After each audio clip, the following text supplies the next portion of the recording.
Nasalang na naman sa good time si Kim Chu matapos nitong makaharap ang isang contestant sa kanilang noontime show na may pangalang Gerald. Agad itong napansin ng aktres dahil kapangalan nito ng kanyang ex-boyfriend na si Gerald Anderson. Kaya naman hindi napigilan ni Kim na biruin ang kalahok. Pagkakita pa lamang sa pangalan ng contestant na nakadikit sa dibdib nito, mabilis na nag-react si Kim at pabirong sinabi, "Tumalikod ka nga." Sabay tawa. Dahilan para agad na humalakhak ang live audience sa kanyang banat.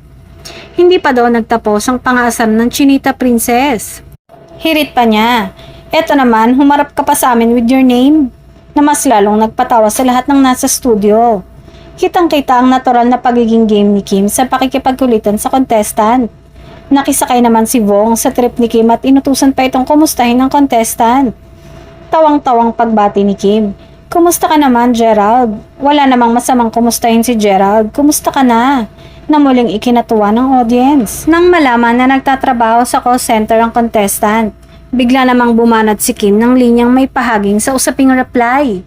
"Aniya, paano kapag tumatawag sa'yo? Mabilis ka nang mag-reply ngayon?"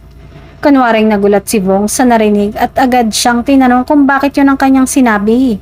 Nasinagot naman ni Kim nang natatawang, "Kayo naman, inaaliw ko lang kayo." Aliw na aliw ang mga manonood sa masayang palitan ni Kim at Vong. Wala ring anumang mali siyang ibinigay ng publiko sa naturang eksena dahil alam ng marami na masaya ngayon si Kim sa piling ng kanyang kasintahang si Paolo Avellino.